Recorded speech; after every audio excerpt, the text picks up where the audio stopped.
Good day and welcome everyone to the inaugural Strategic Business Success Blueprint webinar. So in this 30 minutes, 45 minutes, pardon me, that I'm going to spend with you, I'm going to provide you with some insights about how your business can improve and scale up without causing you to burn out. So you might ask, why Laurie McNaughton? Well, first of all, I got 16 years with the number one business coaching franchise in the world. And I was a multiple, let's say there was 800 to 1,000 of us at any given time in that organization. And I was a multiple time award winning coach and in the top 10% of coaches for both growth and retention. Why is that important? Well, retention means that I'm getting results for my clients because they don't stick around if you're not getting results. I got 21 years coaching business owners and their teams. I've gone to more than 24 business conferences and learned literally from some of the best.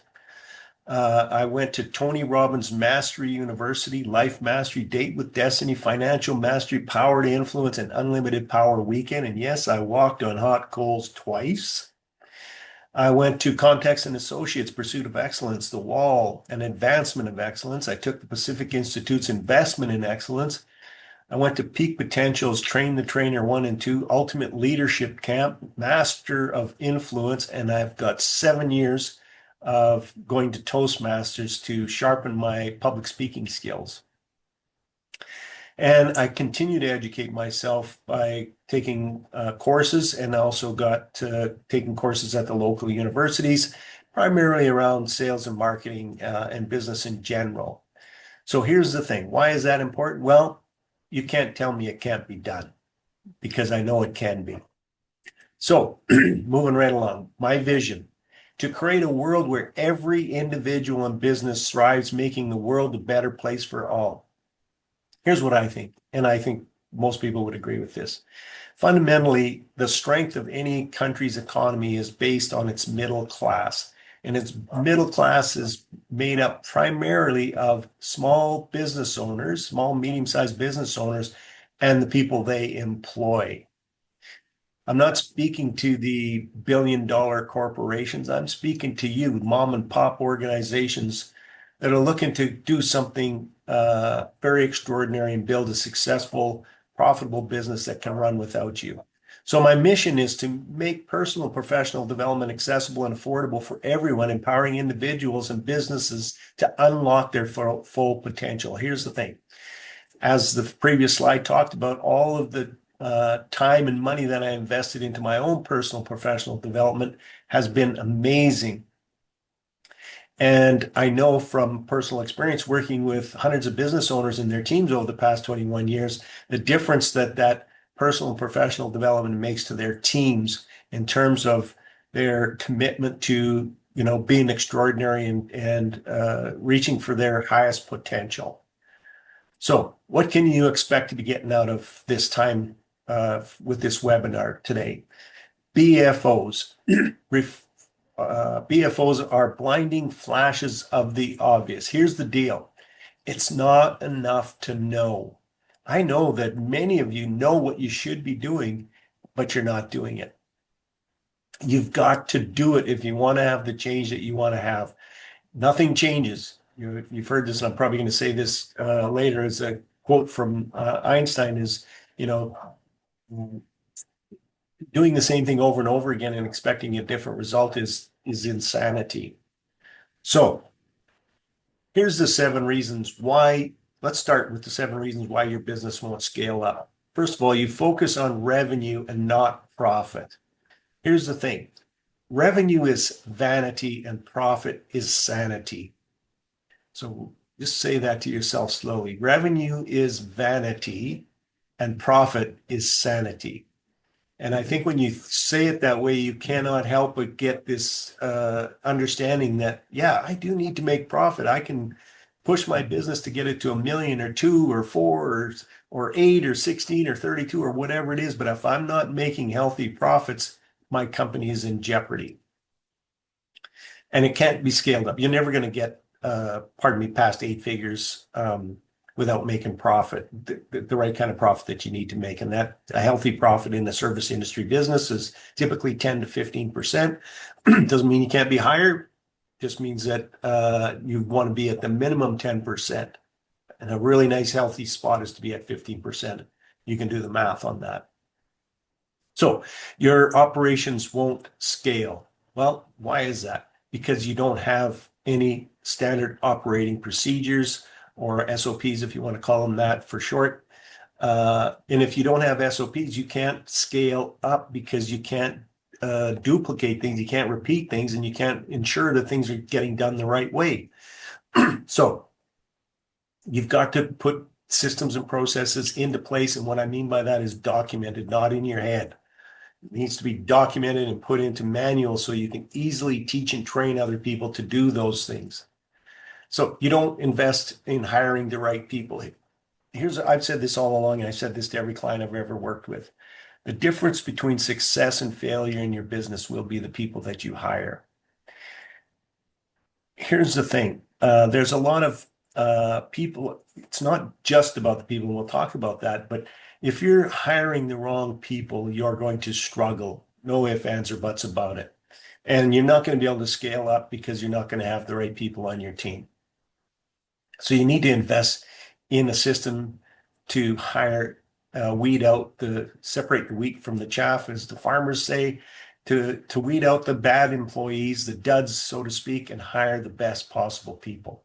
You lack strategic partnerships. What is a strategic partnership? Well, a strategic partnership, just think, if you're in let's say you're a siding company, you do siding, you could partner strategically with a company that does windows. You could partner strategically with companies that fix driveways or repave driveways, roofing companies, eaves trough companies, landscaping companies. These could all be strategic partners for you. Why? Because they're all the same customer. Pardon me. They're all the same customer. And so you can help promote each other's businesses. That's a really inexpensive way to generate interest in your business. So you're reactive, not proactive. Here's the thing.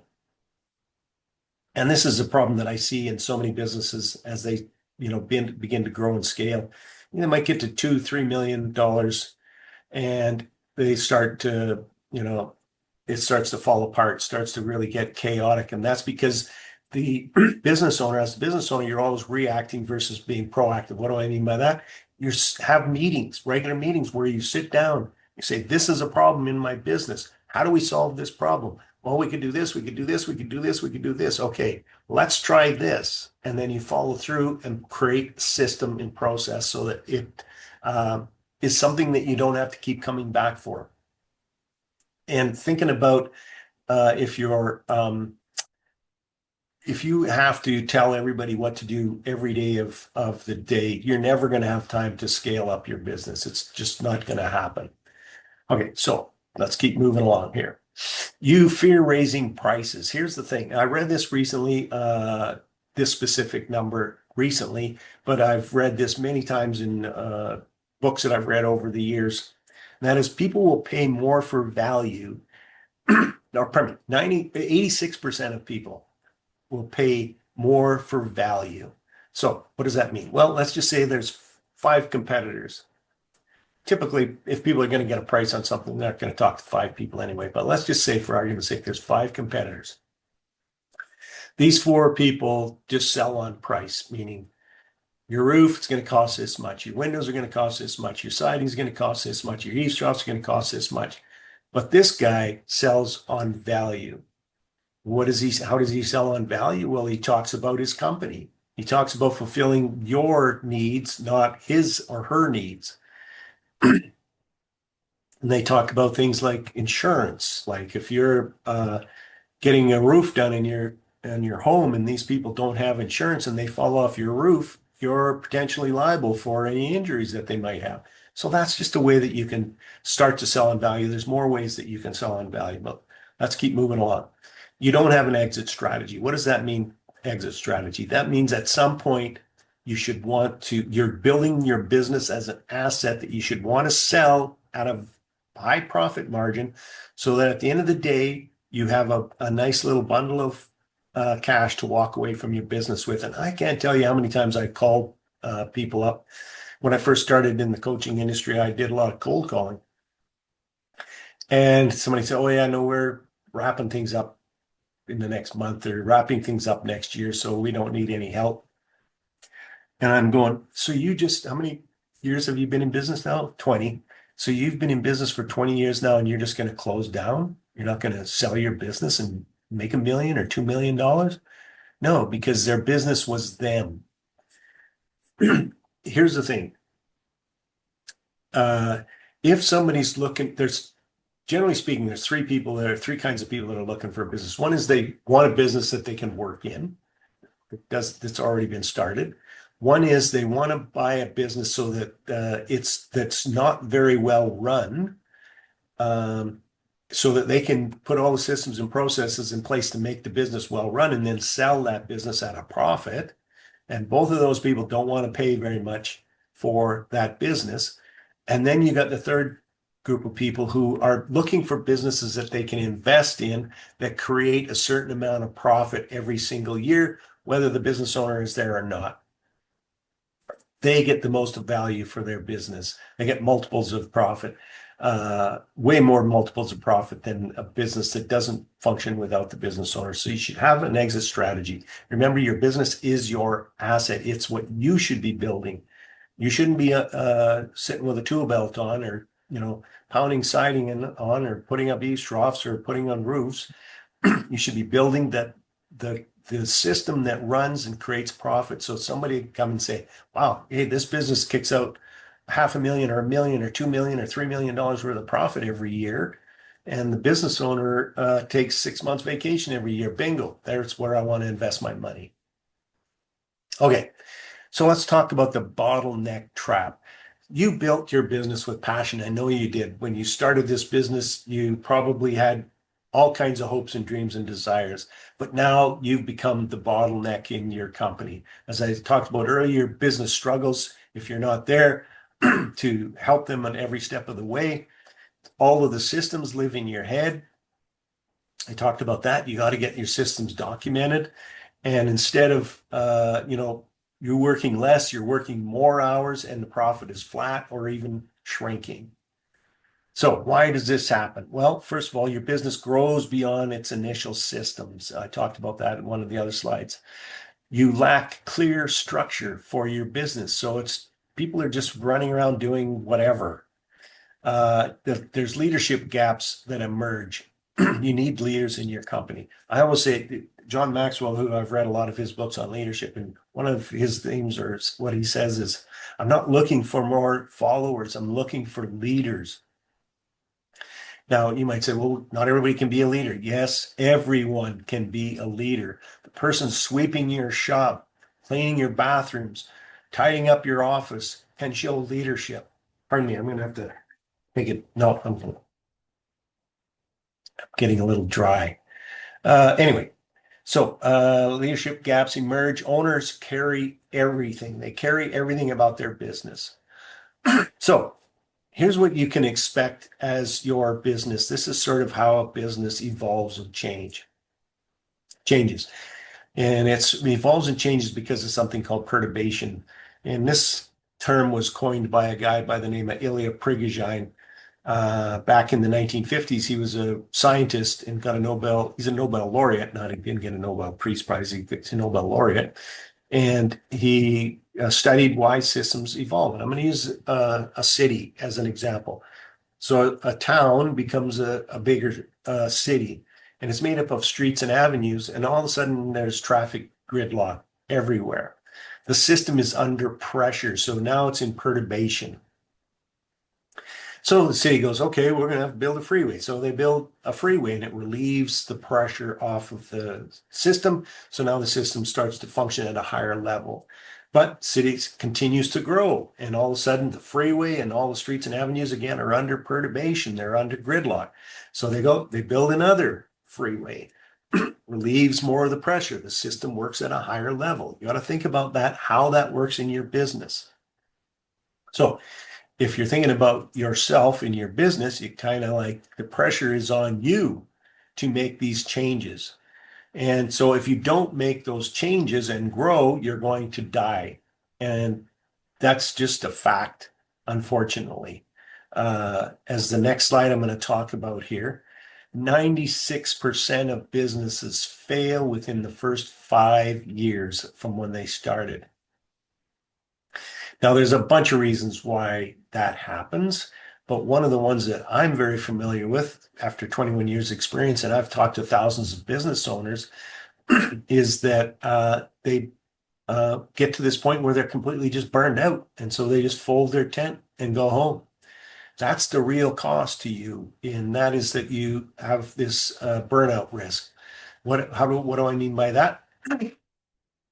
Well, if you're a small business owner, let's say you got 5 employees and you're handling a significant amount of business and you're doing well, and you grow to 10 and all of a sudden now you're working 7 days a week and profits are flat because you're paying more people. They're not very productive. They're inefficient. You're not charging, whatever that might be.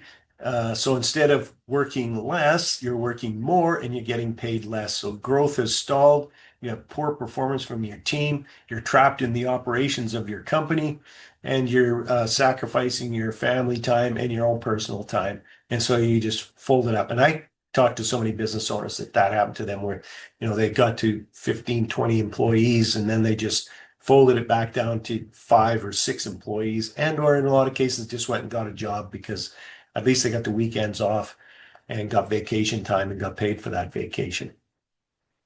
So how do we fix this? Well, it all begins here, and it begins with this line, and that is to understand this one thing. Nobody's coming to save you. You have to take ownership and accountability and responsibility for the success of your company. You can't blame other people. You can't make excuses, and don't go into denial. And what does denial mean? First of all, well, I mean, you've heard this before with people who have pets and they're not very good at taking care of their pet. Pretty soon their house starts to smell bad, but they don't smell it. Somebody comes into the house, they smell it. It's kind of the same thing in your business. There's chaos all around you, but you don't notice it because you've been in it and you're really kind of addicted to putting out fires. Somebody comes in from the outside, or you get lucky enough and you hire an A player and they come into this and they go, holy smokes, this is troublesome. So don't go into denial. Don't make excuses. And here's one of the excuses that I hear from a lot of clients and I don't accept as an excuse, and that is that they didn't have time. Here's the thing, you have to make time for this. And I'll talk about, because this is how you're going to get your time back. You're going to have to spend time on certain systems and processes and leadership and communication so that you can get your time back. And you don't want to blame other people.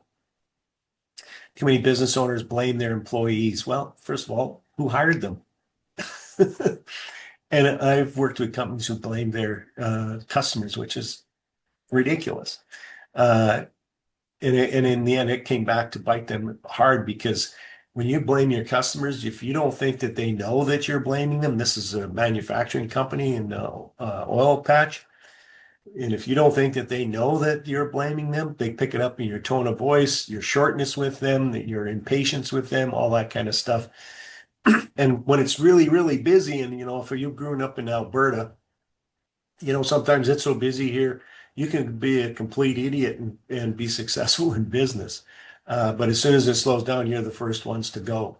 So make sure that you appreciate all those things. Don't blame anybody. Don't blame the weather. Don't blame the people who work for you or your customers or suppliers. Work on, how do I solve this?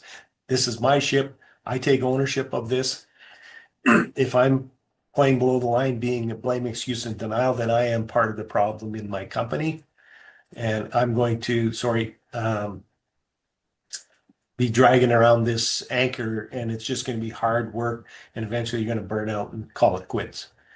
If you're playing above the line, you're part of the solution. And this is where change happens. This is how you make a successful, profitable business. So the vision, it's why you started your business in the first place. So you got to ask yourself, why did I start my business in the first place? Sometimes there's a book called The E-Myth where the author basically talks about people get into business for all the wrong reasons. Sometimes it's just an accident. They're not really entrepreneurs. They just hate their boss, or they can't work for other people, or they think they're smarter than everybody else. So those kind of people that get into business are going to struggle because here's the thing. Don't ever think you need to win all the time. Don't think you need to be the smartest person to win.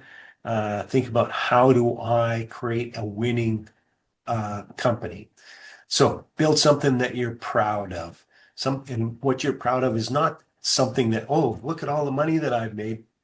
That might fill you up in the short term, but it's not going to do you well in the long term. Build something you're proud of means I built this team of people who all make a great living working here for me, and they have fun, they appreciate all that kind of stuff. You need to have predictable profits in your company. You've got to have an accountable team, and around that you can build your own business independence and then some time freedom for yourself, so that you have this business, as I talked about, a commercial profitable business that functions with you not having to be there all the time. So there's 3 systems every business needs to have, and that is a vision and alignment with the team. Why is that important? I call this a foundation for your business. A players, okay?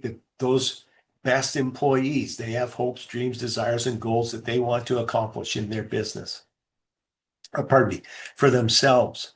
And if they happen to, by fluke, come to work for somebody who doesn't have a vision, doesn't really have any idea on how to lead or align a team or anything like that, then they're not going to stick around for very long. So who's going to stick around? Those C's and D players who are not going to help you with anything in your business. So you got to have a strong vision and alignment, and you need to have accountable leadership team. As your company grows, you need to have people who really understand what leadership means. And leadership means you help other people accomplish what they want to accomplish, which happens to align with what the vision of the business is. And then you've got to have scalable systems and processes. I talked about that, SOPs, standard operating procedures. Many of you are familiar with that term. This will help you create order out of chaos. And if you don't do this kind of stuff, I promise you, it will be chaos this year, next year, the year after that, until you either decide that you're going to do something about it, meaning you're going to adopt some of the stuff that I'm talking about, or you just fold up your tent and go home. So let's take a look at some things here, because one of the things that I promised you from this webinar is time, team, and money. So let's talk about time. First of all, how you use your time will be a direct reflection of the success that you have in your business. Think the 80-20 rule. 20% of what you do gives you 80% of the results. So that means that 80% of what you're doing is only giving you 20% of the results that you're getting in your business. So what am I talking about? Here's the thing. If you have a business that's doing $1 million a year in revenue, if you divide that into a working year, basically 208 hours or 280 hours, so it's somewhere around $500 an hour. You, as the business owner, should be focusing in on things that drive $500 an hour in revenue into your business. If your business does $10 million in a year, that's $5,000 an hour. You need to be focusing on activities that drive $5,000 of revenue into your business by the hour. So how many of you are doing jobs that pay $15, $20, $25 an hour? You see, you can hustle your way to a 6-figure business, but you can't hustle your way to $1 million. And if you're somehow able to stretch yourself so far that you get to 7 figures, then it's not sustainable. You can't sustain that because you can't work 7 days a week, 10, 12, 14 hours every day. At some point, you're going to go, I want my life back. So let's take a look at this time target to help illustrate how you can get more of your time back. The first thing is understand this is that on the outside of this time target is things that are not urgent and not important, and they are simply distractions in your business. Then the inner ring here is urgent and not important. This is delusion. This is where a vast majority of business owners spend way too much of their time. And then we have urgent and important. And this is the demand zone. This is dealing with customers. This is dealing with employees. This is dealing with suppliers. This is part of the building up of your business. And then we have the not urgent, but important. And this is what we call the zone. And this is where you should be spending more and more and more time. This is setting goals, building plans, building action plans, developing your systems and processes, developing your people, all that kind of stuff. And here's sort of the how we typically, when I talk to business owners, where they typically find themselves spending most of their time. So typically less than 5% of their time is in distraction. That might be scrolling through their phone or, something that's just completely distracting from what they're doing. And that's kind of to take a break. It's not that big of a deal. Here's the problem area. This is the urgent. This is urgent, but it's not important. This is delusional activities. So if you're doing, as I said, your company's at $1 million and you're doing 10 or pardon me, 15 and $20 an hour jobs, that's delusion. If you're, oh, my business is really chaotic at the moment, but you know what? I think I should go out and sweep the floors in the shop or clean up the truck or something like that. That's delusional activities. And this is when we change their focus. When I work with clients to get them to change what they're focused on, this is where we get most of the time back, is get them out of the delusional activities. The demand zone, 25 to 30% of their time. So again, there's going to be things that you have to deal with. You're the owner of the company. There's some things that you have to deal with. Now, let me be clear, because there's not everything in your business you have to deal with. And if you have to deal with everything in your business, as I talked about before, it's not scalable. They spend less than 10% of their time in the zone. And we need to get you 20, 30, 40, 50% of your time in the zone.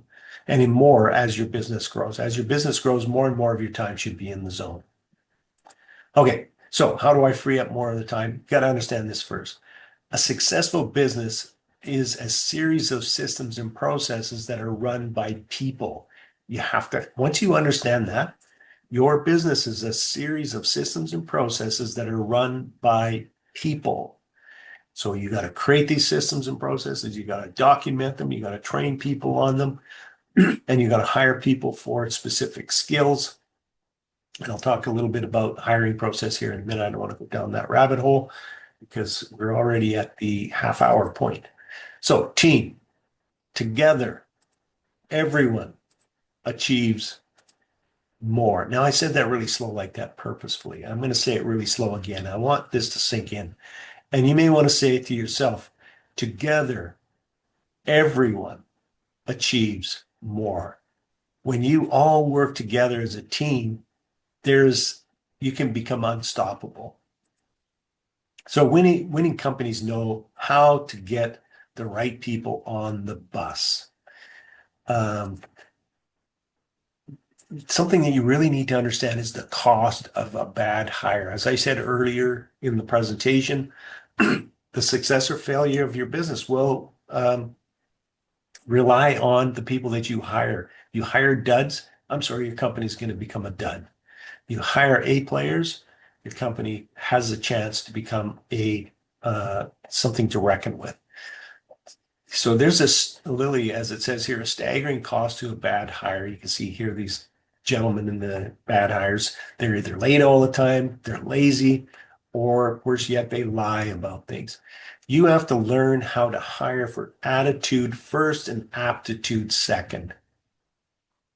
You should be able to look at their resume to see if they have the right aptitude, meaning they have the right skills to do the job. Now your job is just to figure out what kind of a person this is. So you can start out right out of the gate. You can start it with something before you even meet them uh, to understand a little bit more about their attitude towards things. So there's some of the things you can do is tell them to send you a short video of why they would be a good fit with your company, or at least write something and say, I want you to send me a paragraph or two of why you'd be a good fit for our company. That will weed out a whole bunch of people right away. Then when you're sitting down with you got to talk to them about that and ask them questions that will uncover their attitude. So tell me about places you worked at before. Tell me about a time when you had a disagreement with a fellow employee. How did you solve that? Tell me about some of the experiences or some of the things that you learned growing up as a kid.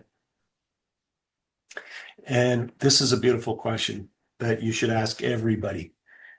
When I talk to your previous employer, now, if they're working for somebody, you're obviously not going to call them up but if you would call up the previous employer. When I call up your previous employer, and it's important that you say the word when, so that they know that you're going to do this. What are they going to say? Because now they're going to become honest about what that previous employer is going to say about that. Okay, so let's keep moving along. So 41% of companies surveyed, this is from Gallup, that does regular surveys on business. Companies that surveyed said that a bad hire costs them at least $25,000. So 41% of companies said that. 25% said bad hire cost them at least $50,000 last year. So why is it? What is the cost? Well, lost productivity, because when people first get hired, they're never as productive as they could be. You know, they're learning the ropes, so to speak. Whatever you paid them, and the morale on the rest of the team, and any cost that you may have incurred to hire them. Okay, so here's the thing now. I want to make this point. This is really important. People don't quit jobs, they quit bosses. I talked to so many business owners, they said, oh, this person quit because they got paid $1 an hour someplace else. That's not true. That's what they told you because they didn't want to insult you. The popular belief here is the primary reason people quit their jobs is because of pay. Not so, according to Gallup poll of more than 1 million employed U.S. workers. A bad boss or supervisor is the number one reason why people leave is due to the environment that their boss creates and how they feel that they've been treated. Those are the big reasons why people leave. So what do they want? They want a career path, vision, and mission so that they know that they can fulfill their hopes, dreams, desires, and goals. They want to feel stable. I want to admonish any employer, and I don't want to work with any employer unless they want to change this. And that is that they want to keep people on eggshells because they think that if they're on eggshells, worried about getting fired, that they'll work harder. That doesn't work that way. They might work harder when you're watching, but they're not working harder when you're not watching. So they want to feel stability. They want to be appreciated. How many times do you appreciate people in a day or on a week? It should be something you're doing on a regular basis. And then here, a lot of business owners will say to me, well, yeah, but then they just want to raise. Well, first of all, you haven't set up the process, the career path for them properly, because if they have a proper career path, they know how they need to get to a point where they're going to get a raise. They don't get raises because you said, hey, you did a great job this week. I just want to, somebody does it, follows your vision or your mission or your core values and does a really good job, steps up to the plate. A pat on the back goes a long ways. And if it's a big enough deal, then maybe you want to, buy them dinner out for them and their spouse. Communication, another big deal. Keep people in the loop so that they know what's going on at all times. People want to know that they're part of something. And if you're not communicating with them, they just feel like they're just a number. They want to have fun. make sure they're having fun at work. There's no reason why you can't have fun at work. And if you make it fun at work, guess what? They want to come to work. And the number six reason is they want to be fairly compensated. So again, this comes from Gallup, a poll that they did. Again, this is something that I've checked out over the years and it hasn't changed. Compensation is number six. They want all the other things first. Okay, so systemize every routine thing in your business that your business does. Document it, create training around it, and train until people can duplicate the system in their sleep. This is going to get you your 10 to 15 plus hours back every single week. So systems and processes are what makes the impossible possible. You cannot scale without systems and processes in your business. So delegate, do not abdicate. Abdication is dumping a task and then disappearing. It's handing something off without clarity, direction, and follow-up, and then being surprised when things go sideways on you. Delegation is a strategic leadership skill. It's about assigning responsibility while maintaining accountability. You give someone the authority to complete the task, but you stay involved enough to support, guide, and ensure that you have the outcome aligns with what you wanted. So let's talk about money now, because I figured out how you can get more of your time back. Now let's talk about how you can get more of your money back, or pardon me, more of your money back to make more money. Because money is really the lifeblood of any company. If you don't make good profits in your company, it's not sustainable, it's not scalable. So you want more profit. Here's what you got to look. Look at everything in the blue. Blue are action items. Red is outcomes. The number of customers you have is a reflection of the number of leads that you had, your conversion rate. And the revenue is a result of your average dollar sale, your number of transactions times the number of customers that you have. And your profit is a result of your profit margin, your revenue, your average dollar sale, your number of transactions, your number of customers. So let's put some numbers in here. 4,000 leads, 25% conversion rate, 1,000 customers times 2 transactions is $100 in revenue of $200,000, and 25% margins is $50,000 in profit. Now, it doesn't really matter at this point that whether this is net profit or gross profit. What's important about this is that you understand this equation, understand this formula, so that you can strategically look at how I can grow my business. So, for instance, if you got a low conversion, if you know you're getting X number of leads every month, day, whatever, week, whatever it is, but your conversion rate is low, then you want to work on your conversion rate first. Don't develop more leads because it's going to cost you a lot of money and you're going to have, a lousy conversion rate.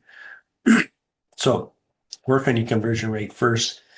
Unless you have a good conversion rate and you don't have a lot of leads, then you can start to invest in a number of leads. So let's take a look at what happens when you put some focus on this. And this, I'm just going to use this as an example, a pet grooming store. So they get those numbers, 4,000 times 25%, 1,000 customers times 2 transactions times $100, $200,000 times 25%, $50,000 profit. So they get a little smarter about how they generate leads and create information about their company. Maybe they create some strategic partnerships, or maybe they just get really good at social media, or whatever the case might be. Then they worked on their conversion rate, which means I'm better at selling what it is that I do, and I sell on value. I don't sell on price. So 27.5% instead of 25%. Remember, it's only just a 10% increase. So now they got 1,212 customers. And then they added some services. So pet grooming, maybe they had some overnight pet. I forgot the name, slipping me, when the pet stays overnight. So they add some services. So instead of just 2 times in this time period, they use the company 2.2 times. And they got a little smarter about average dollar sales. So, they had leashes, they had collars, they had dog tags with names on them, they had treats, uh, doggy poop bags, whatever the case may be. So now the person comes in and they have their pet groomed, and they buy some dog treats and they buy some poop bags and they buy a leash, whatever, dog tag, whatever the case may be. So now instead of $100, they're spending $110. So now they've created $292,820 in revenue. So not over $92,000 more in revenue just by doing those small things.